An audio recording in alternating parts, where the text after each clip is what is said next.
As the ministry begins to unfold its outreach program, we thought that we should start with the media so that we could not only share with you, but also receive your comments and give you material that you could use as you develop your stories later on. And also, of course, from the feedback that we receive from you, you would be able to help us to even improve our presentations. You can see the drill ship that we're currently using, the Stabroek in the upper right, and the block that you'd seen in the video down below. The couple of points I want to make on this is that when we actually entered into drilling the well back in 2014, when we notified the government that we would go forward with the well, we actually lost our partner back then, which was another major oil company, and they had perceived the prospect to be too risky back in the day. And so our current partners, Hess and Exxon, we were able to show them a data room amongst others, and they were the two companies that wanted to engage in the prospect. It was about a 1 in 5 chance of success when we actually drilled it back in 2015. 2015 was Liza 1, but it wasn't until Liza 2 was drilled in 2016 that we actually had enough confidence in the accumulation at that point to say that, yes, now we have something we can go forward with the development. So it's only been about 8 months since Liza 2 was completed, the test was completed, and we are confidently going forward with our development. We drilled a Liza 3 also, and so we have 3 wells in the Liza field, and that's given us some additional confidence. But it's a large field, and I would anticipate even additional appraisal drilling as we look forward. Skipjack was drilled in the middle of those, and it showed exactly how risky these plays are. Skipjack looked very much like Liza, and that well had no hydrocarbons in it whatsoever.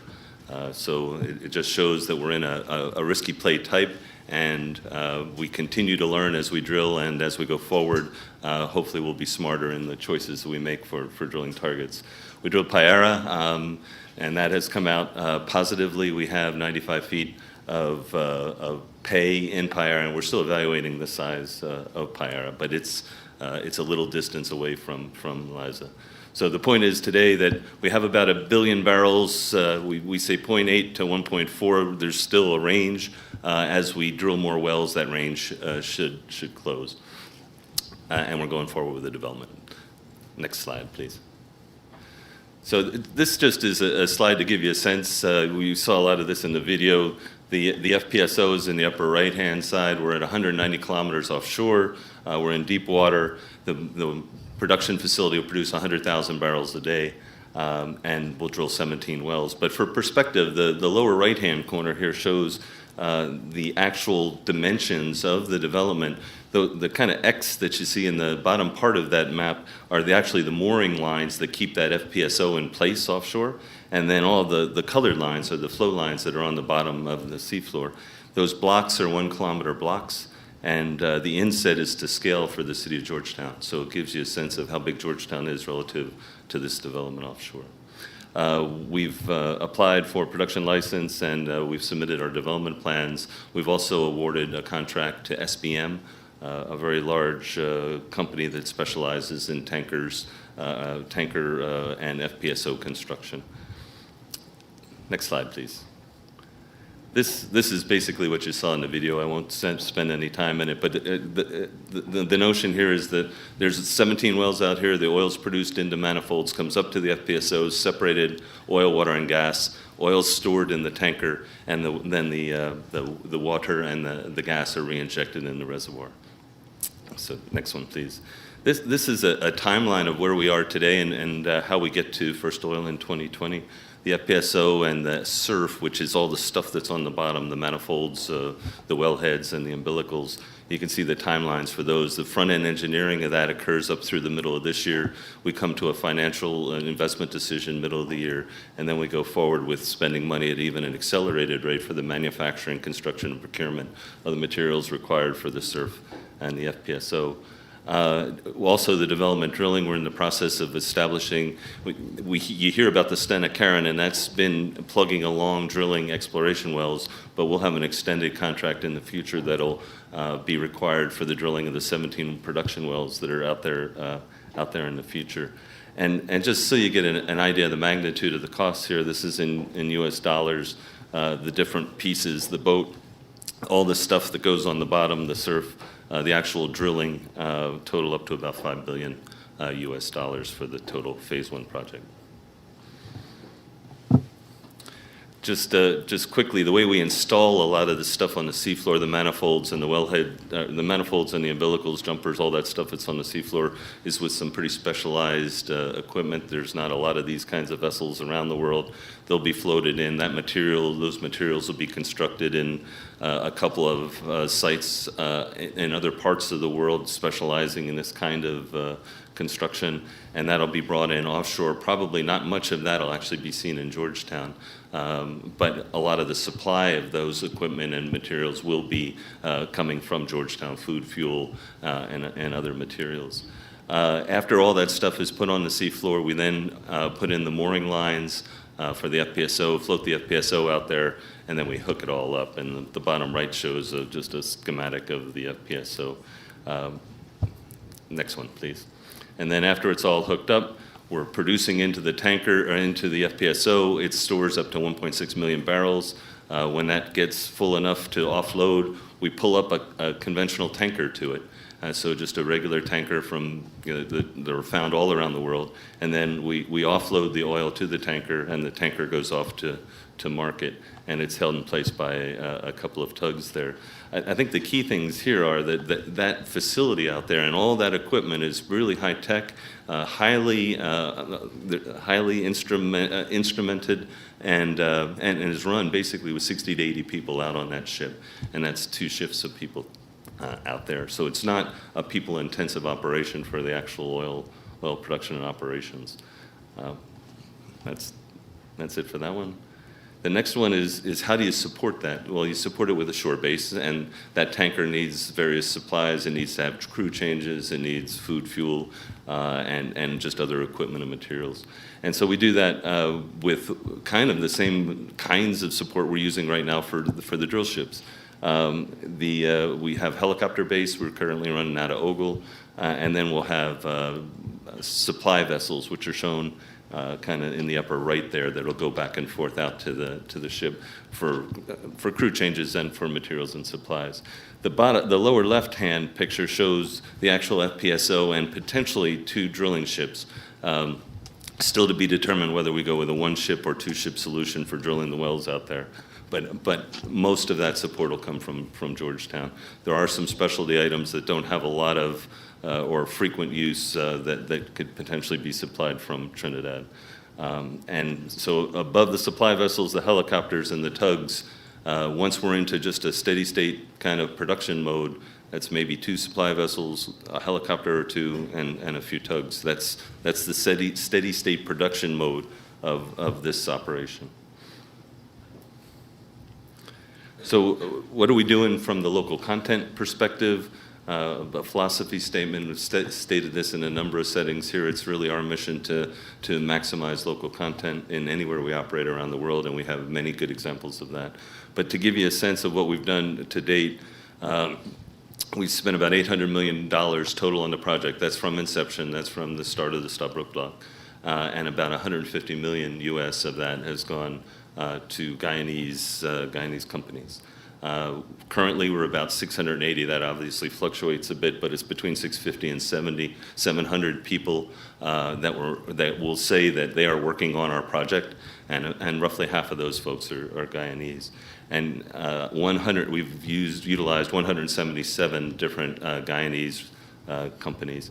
So you ask, well, I don't know, do I know somebody that's working on this? And the kinds of things that are currently being utilized, the shore-based fuel, food, supplies, security, transportation, hotel, house leases, aviation, waste management, and a number now of other companies that are coming into Guyana and registering here as Guyanese entities.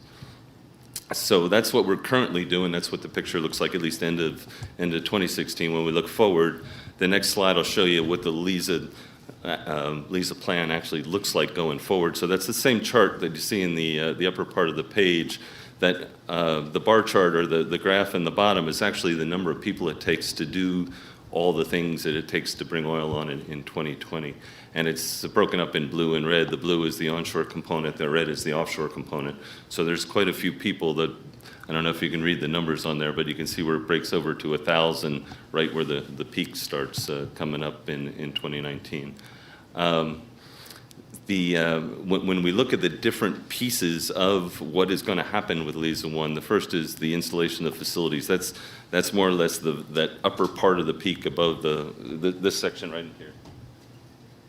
So that's less than a year of time, but that's the time when we're bringing in those specialized ships. They're putting down the flow lines, they're putting in the manifolds and installing a lot of that surf equipment. Also the anchor lines for the FPSO. So they come in and they leave, and it's quite a few people, as many as 600. It'll be on many vessels that are working on all the different pieces of that activity offshore. The actual development drilling is that longer bar. That's kind of this piece in here, and this is representing 2 drill ships. So if it's 1 drill ship, that'll actually be a shorter bar extended for a longer period of time. And that's about 250 to 500 workers, and that's some of the contracts that I'd mentioned that'll be coming up soon that we'll be letting, and we'll have a huge emphasis there on local training and content and bringing folks out on those drilling vessels. The actual production operations, it's about 200 people, and so that's really this piece out here, and that's what it takes to run the facility, to run the phase 1 operation. And as we get into the longer-term steady state, that's roughly the number of folks that'll be working on the project. We'll certainly have some expats down to help in the training, but that'll be dominantly a Guyanese workforce. And then we'll have our local affiliate, as we do now. Our local affiliate is pretty small at the moment. We're about 20 people with 5 expats, but that'll be in the hundreds of people. And once again, we'll have people coming down for training, mentoring, and handover, but the goal there would be to have an 80 to 90% local workforce in the affiliate. So what are we doing right now to get ready for this? We performed an initial capacity assessment. That's a look at all the goods and services that will be required for these activities, at least at a high level, to take a look at what's currently in Guyana, what needs to be beefed up in Guyana, what's in Trinidad, which is a lot of where we're getting some of these items, and have the expertise, what can be brought over to Guyana. We've created the Facebook page so that people can get a lot more information as to what we're doing, and the interactive website and supplier portal. We've started to register local companies. I don't know how many we have now. Any idea? 36 currently, but we expect that number to grow dramatically as people explore the Facebook page and the website. And then we're going to be entering into a enterprise development center. That'll be more of a storefront setting where we'll have training. You'll have the ability, people who want to do business will have the ability to interface with us, talk to real people, get an idea of what's coming up as far as potential tenders, et cetera. As mentioned, begun to register the local companies.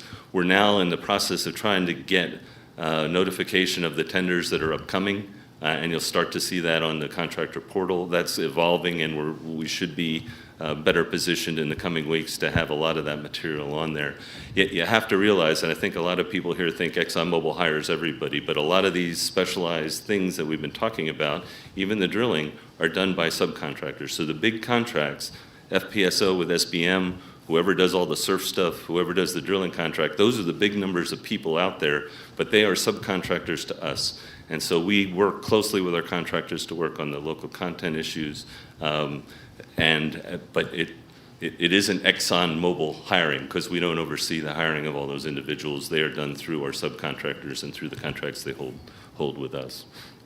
What we're doing is taking a look at Guyana and the total range of needs and of capacity that's out there, and what's needed in the future. And we're really in the process of building the plan forward for working with our contractors, the institutions, and the government to figure out where the best utilization of funds and energy are for capacity building. So to be positioned here. You notice by the numbers, there aren't huge numbers here, and you'll see in some places where it says, well, we need hundreds of petroleum engineers. Well, to run 17 wells, you don't need hundreds of petroleum engineers, you need a couple. So we have to make sure that the areas that do require a broader range of personnel and greater numbers of personnel, that we're beefing up here to ensure that we're set to improve the local content pieces.